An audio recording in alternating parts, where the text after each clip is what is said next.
Welcome to Everything Pro Wrestling. Everything Pro Wrestling is a show by the fans, for the fans. And I am your host, Conrad Cushman, and we are here today to talk about the state of Monday Night Raw.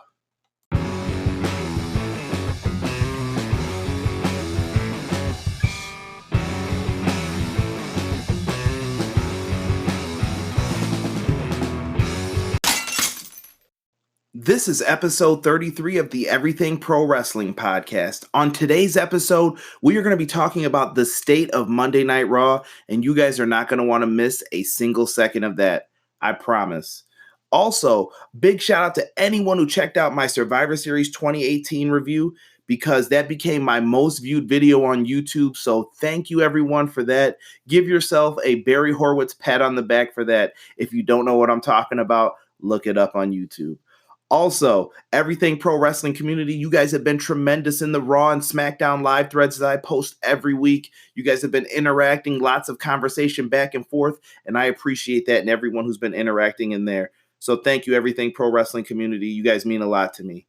Also, Wrestling Aminu, you guys have been also another group that have been watching my videos and listening to my podcast. So if you guys have listened through Wrestling Aminu, thank you as well. And last but not least, I interacted with a Twitter account this week called @TheWrestleHub, and they have some involvement with the Wrestling Podcast Awards. And let me tell you this, after talking to them, I've become motivated. And next year, I want to win a Wrestling Podcast Award based on my work and my merit for the work that I put in on these wrestling podcasts. And I hope you guys are there to support me for that. And if this is your first time listening, make sure you click that subscribe button, whether you're listening to me on Anchor, Google Podcasts, Apple Podcasts, Spotify, or Stitcher, or any other platform. The only way to get the content all the time is to subscribe. Now that we've gotten all the peaceful stuff out of the way, it's time to talk about how horrible that Monday Night Raw show was.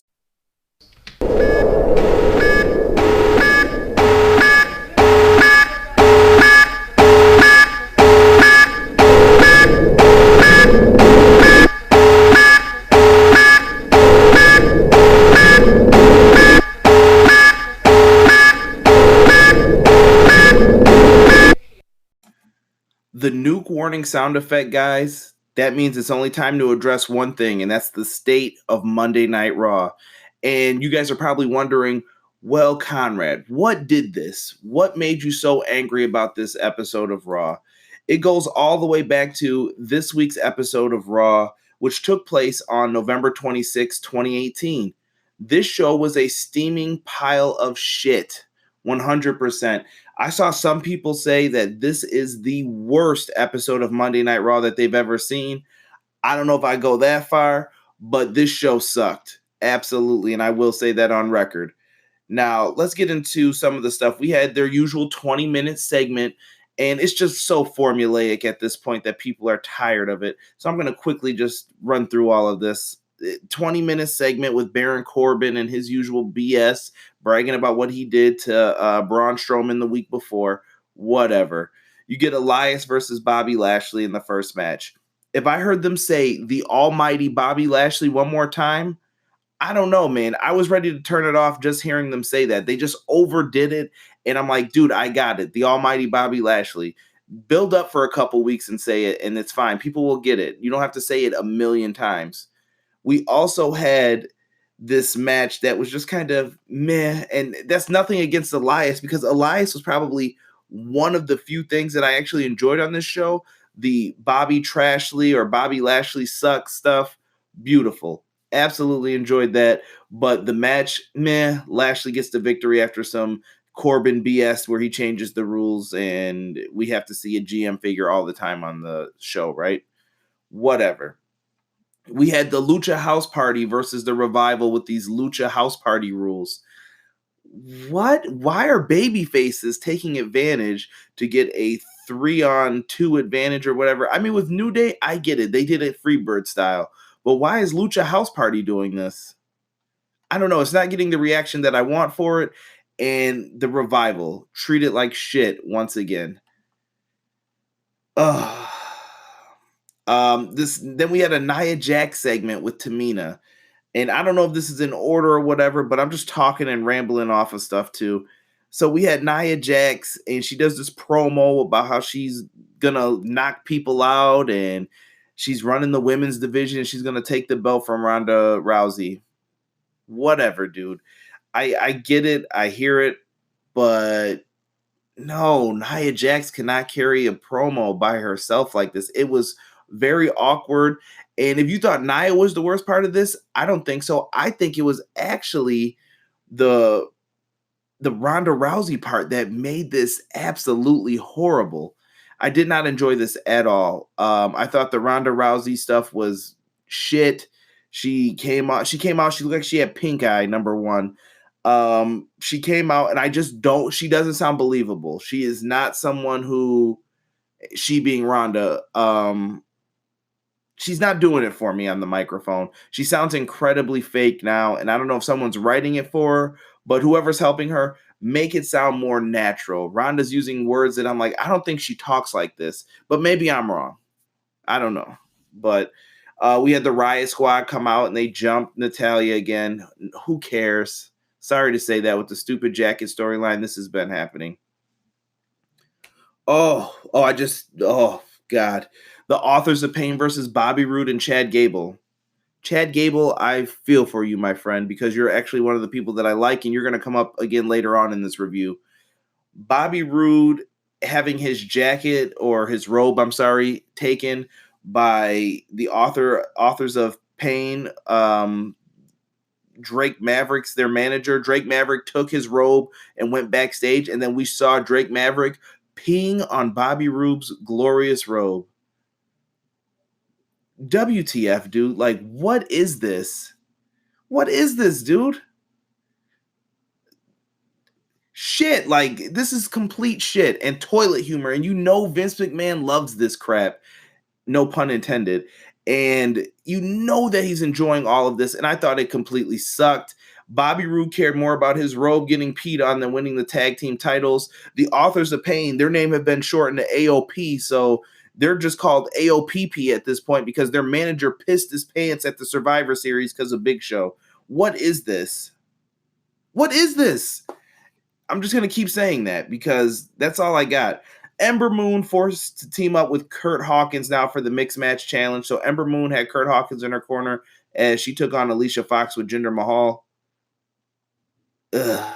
Ember Moon deserves better. That's all I could say. Then we had Jinder Mahal with the Singh brothers take on No Way Jose. No Way Jose's just stuck in a lower card rut. I don't know what to do with him. Jinder Mahal at this point. This guy was your SmackDown champion, the SmackDown WWE champion. And I told everyone that was a crappy idea. And look where the dude is now on Monday Night Raw in the lower card, jobbing out and doing stupid stuff. And I know that Mahal got the win in this one, but Mahal is not going to beat anybody who's in the mid card on Raw at this point. They have not built him up. Period. Seth Rollins, Dean Ambrose. I don't know if Rollins was in the ring when this segment happened, but what's up with Seth Rollins getting shots? Or not Seth Rollins, Dean Ambrose, I apologize, getting shots in his ass. Like, what were they thinking when they did this episode of Raw? You got Dean Ambrose getting shots, and he's going the whole, oh, this town stinks, and blah, blah, blah. I want to see a different heel, Dean Ambrose. Make this guy a lunatic. Make him someone who went off the deep end.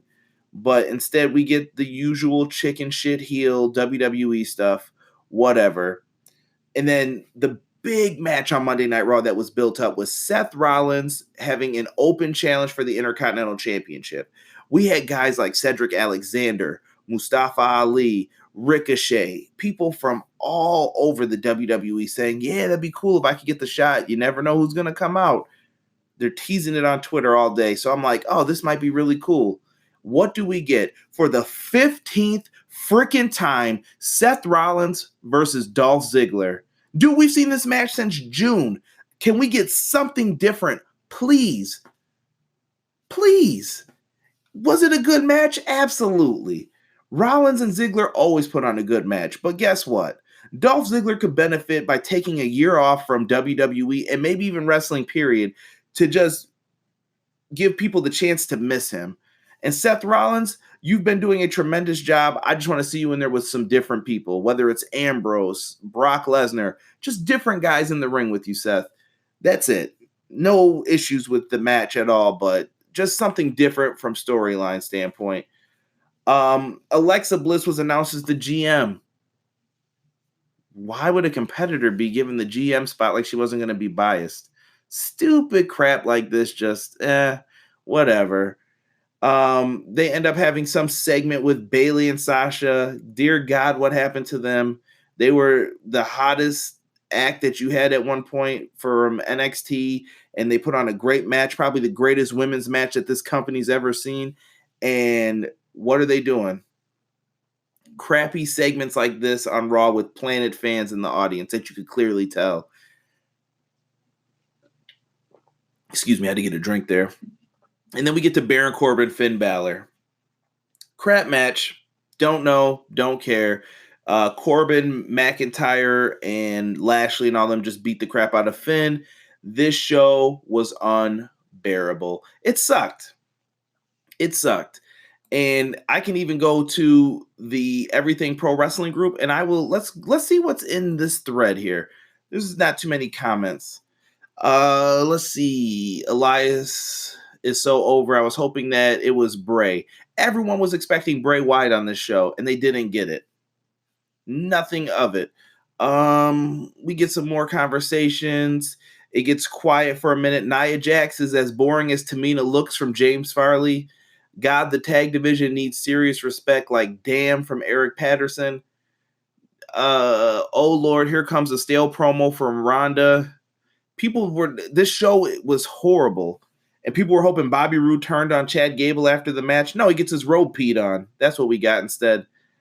And then I just put a gif up of someone turning off the TV at the end. People said they were bored with this. Dear WWE, you're effing up again. I'm going back to NXT from Jordan Skyline King. Guys, this was absolutely horrible. And if you had to ask me overall what I would give this Monday Night Raw show for a rating, I don't know, man. Actually, you know what? I do know. There's one word that could actually sum it up. Bruh. So with all that being said, it makes you start to wonder, what can they do to make Monday Night Raw better? And I wrote down some things. I heard some things. But first, before I get down to what I have written down here, I want to just talk about a tweet real quick from JD from New York. And I think JD is very underrated. A lot of people always say he's someone who complains in the community. He's someone who is, I don't know, argumentative. He doesn't like anything. Why does he watch? It's his job to watch. And he had a very, very good tweet that I saw a lot of people in the community respond to. I saw this thing retweeted so many times. And it says, hey, he tags Vince McMahon in it. Fans like me and everyone else are truly sick and tired of the same repetitive, boring garbage that was once a beautiful way to spend a Monday night. Raw needs a change, and what you've given us is truly an embarrassment on every level. We demand better. And I favorited that or liked it.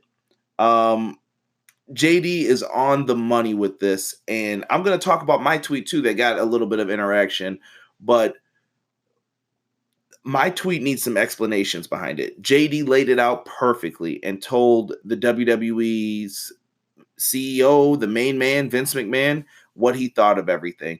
So that brings you to what I have written down here. And I talk about everything. And my tweet was, Raw had a few things that were okay. As a fan, I'm tired of the repeat matches, lack of compelling stories, lack of character progression, and overall 3-hour Raw shows that are too long.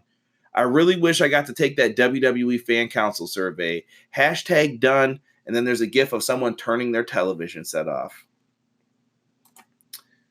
Let me end that as well, closing all of these out, because now I want to talk to you guys about the stuff I have written down here. First and foremost, what is hurting Raw? I have 3-hour shows. How could you change that? What could you do? I've been saying this for quite some time.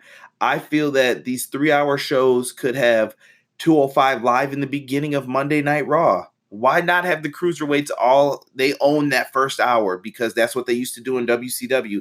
Let these guys go out there and go crazy. You could have 205 Live on there. No, we need content for the network. Cool. Then you know what? Instead, why don't we have a pre-show style type of show? Make it kind of ESPN-esque. You're going around backstage interviewing people who's going to step up for Seth Rollins' challenge when it's time.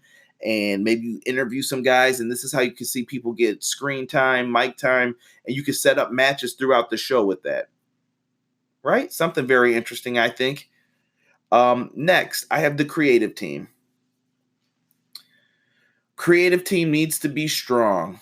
Lawler mentioned this a little bit ago, so I want to give Jerry Lawler complete credit for this. And he said that maybe WWE's problem is that it has to be politically correct today.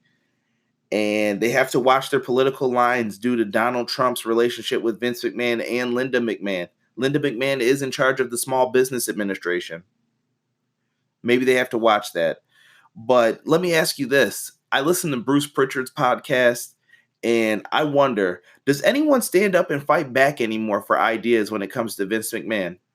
Are there guys out there like the Pat Pattersons or the Bruce Pritchards who say, boss, I understand what you want, but what if we did things like this? I get that Vince, that's a really good idea, but why don't we try this instead? You know, there's a polite way to put it. I'm not saying go out there and be a rude SOB. I'm just telling you that there are ways to get your creative ideas out there and maybe heard by Vince McMahon. And maybe the creative team's too large. That's another thing I always think of. It was easy when it was just Vince Russo and Ed Ferrara back in the Attitude Era.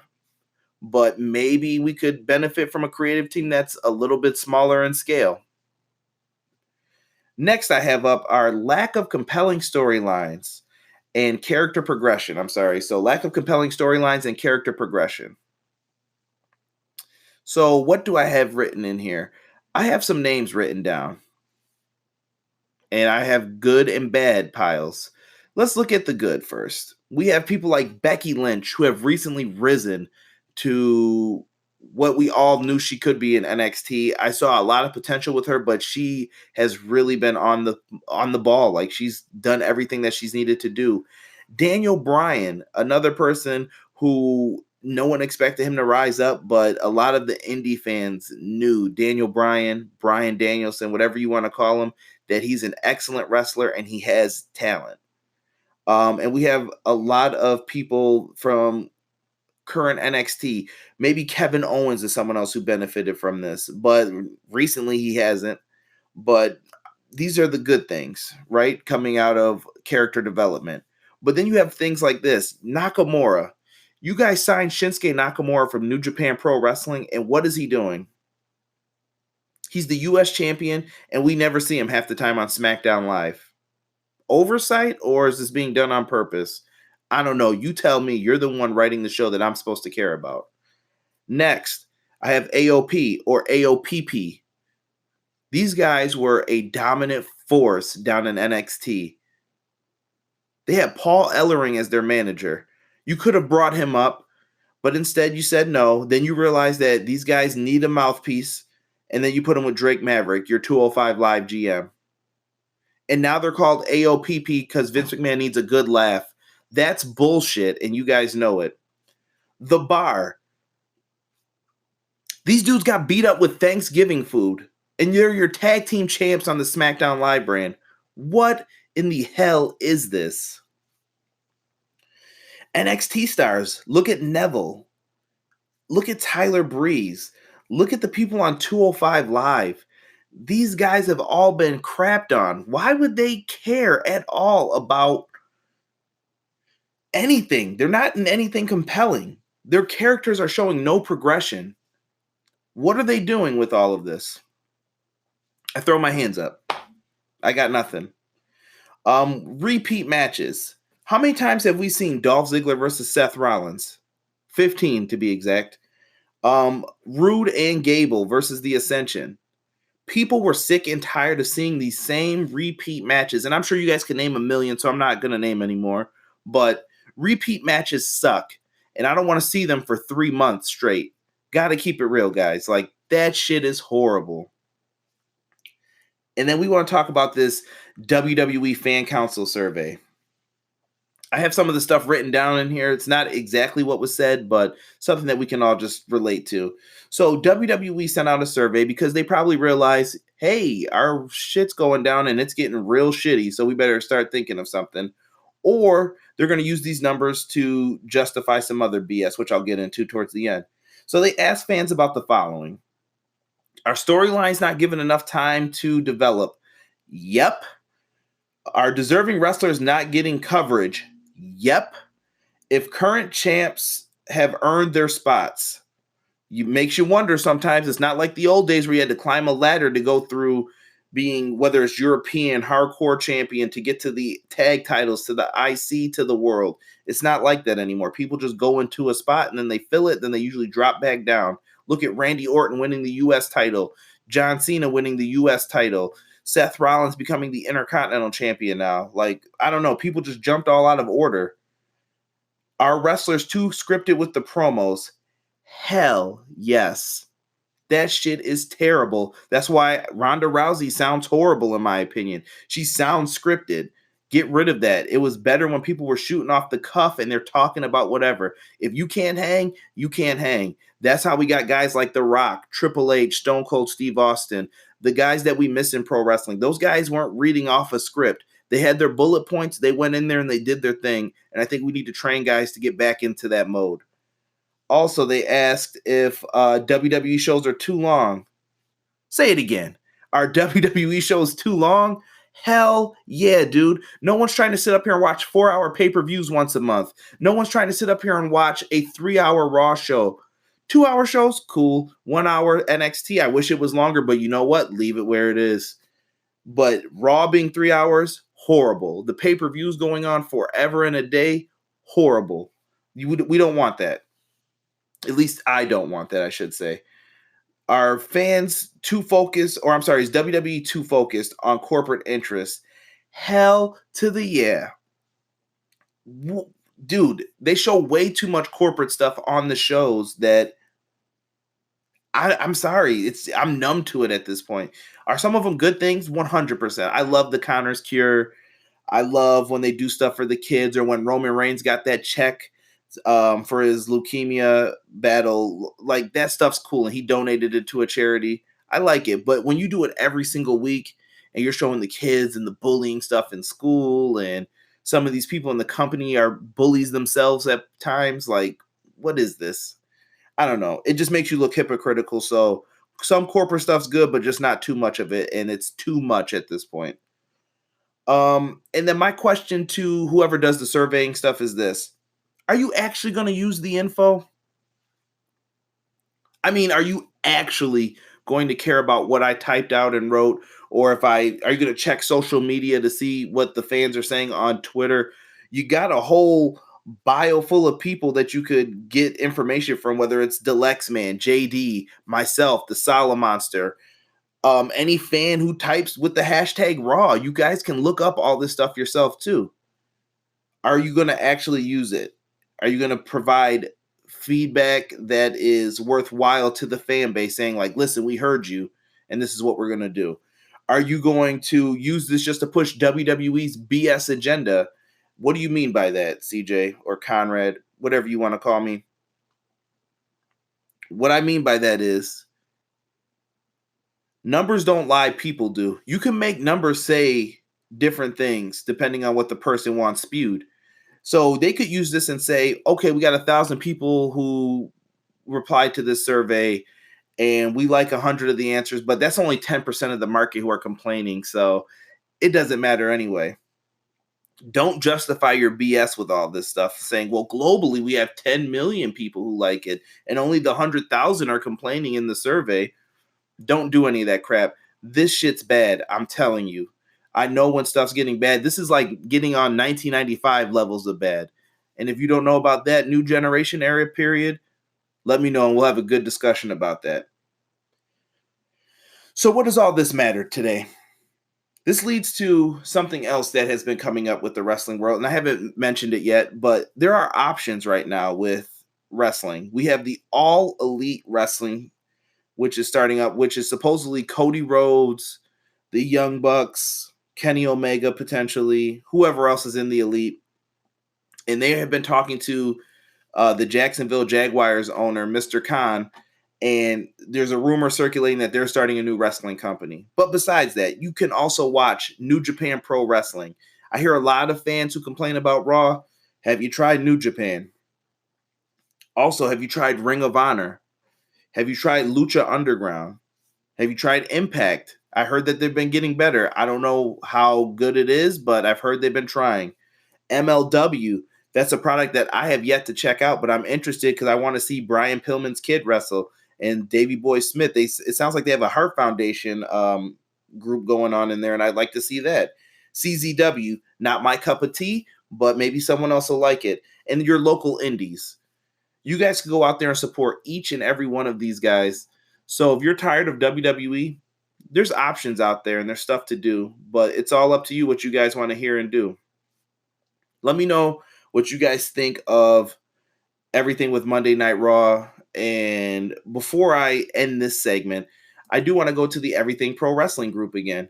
Why is that? Because I asked the same question, but instead I had a little GIF here, or not a GIF, I'm sorry, a picture, a meme that says 3 things that can save Raw. And we're going to get into that right now.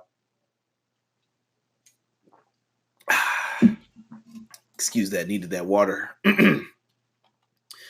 Robert Anderson, he's the first one to get on here. He says, cut an hour, creative overhaul, and a champ who's around consistently.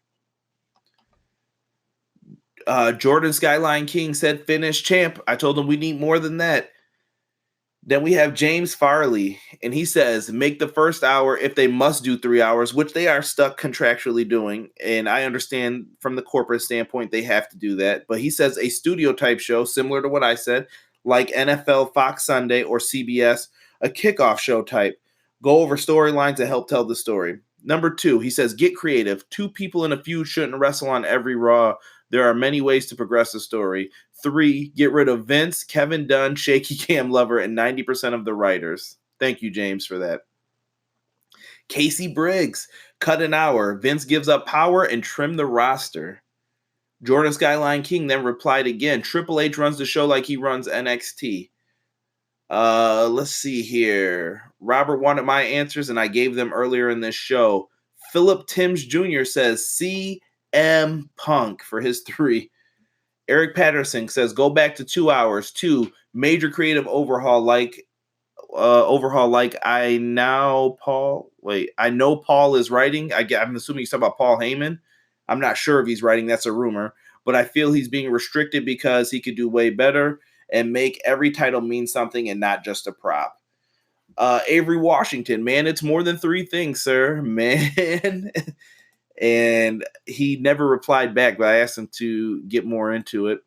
And then Giorgio Dalla Paris said, cut to 2 hours, develop new characters, and make titles mean more. And that's what the Everything Pro Wrestling group thought of it. So if you guys are interested, tell me what you think of it wherever you're watching this video. I'd love to hear your comments on this. And we'll move on to the next segment because we're going to do our EPW Q&A. All right, guys, it is now time for my EPW Q&A. If you guys want to submit a question, I will post a thread in the Everything Pro Wrestling group. And on there, you guys can ask me whatever questions you want. So let's see. I have 3 questions today from 2 different people. First, Kieran Flood, all the way from Ireland. He asks, why are the USA Network paying WWE so much to get the WWE Raw TV deal when the content is so bad?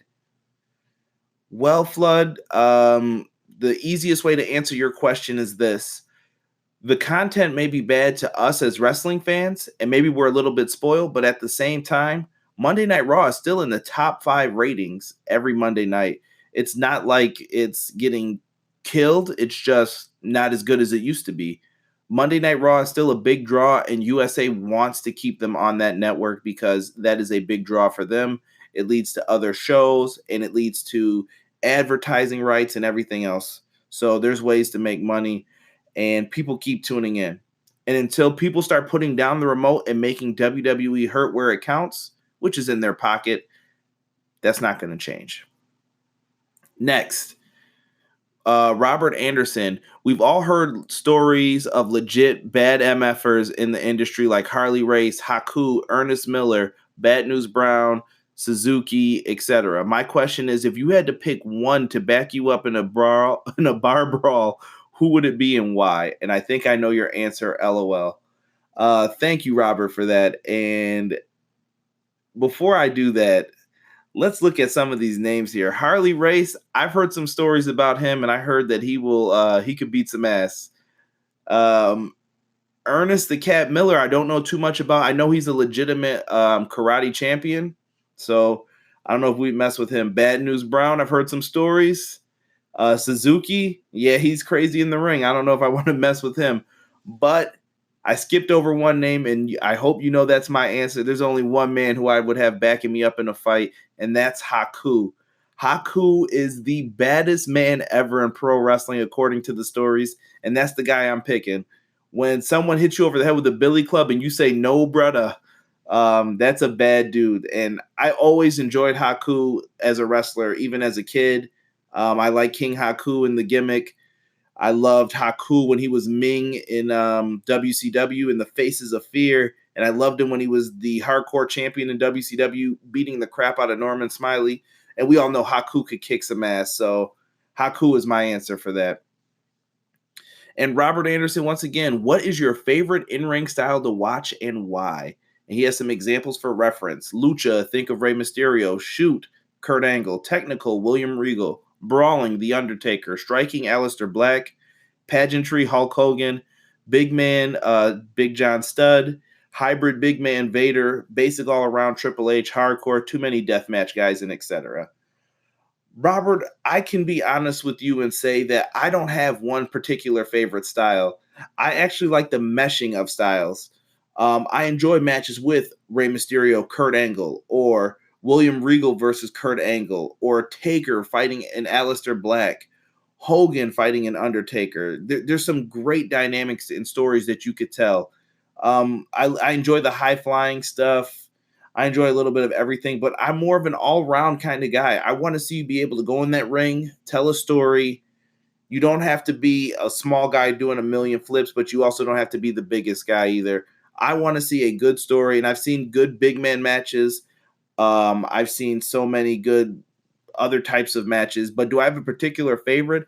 No. I like to see the meshing of the styles more so than anything else, and that's just me personally. But if you guys have any answers to some of these questions, please leave it down below so that I can hear from you guys. Like I said, I like the interaction with the group, and I appreciate each and every single one of you for sending in the questions. I want to get more questions, guys. So if you have questions, it doesn't matter what it's from, whether it's about WCW, ECW, anything, submit it in the Everything Pro Wrestling Facebook group. And I appreciate you guys. Thank you for listening to this episode of the Everything Pro Wrestling podcast, guys. And before we leave, I do want to talk about the month of December with you guys real quick. I do have a retro review coming up for WCW Starrcade 1997. We'll talk about the overall show. We did review some of these already previously, so go back and make sure you check those out. And it all leads up to what I feel was WCW's biggest pay-per-view of all time, WCW Starrcade 1997. The big match is featuring Hollywood Hulk Hogan, who is the WCW World Heavyweight Champion, versus Sting. Now, we will also have a WWE TLC preview. We'll have the preview and predictions for that match card once we get a few more matches announced for it. So that'll be fun and very interesting for people to share their opinions on. And the one thing I need the most fan interaction with will be our end of the year discussions. I want to know how you guys want this show set up. Do you want to hear my match of the year? Do you want to hear several matches that I thought were the best? Do you guys want to hear what you voted for being the best matches? Whatever you guys want. I want to discuss that at the end of the year, and we'll have some stuff up in the Everything Pro Wrestling group, and we'll discuss some of it. I look forward to seeing what you guys think of the show and what you think of our stuff that we have lined up in December.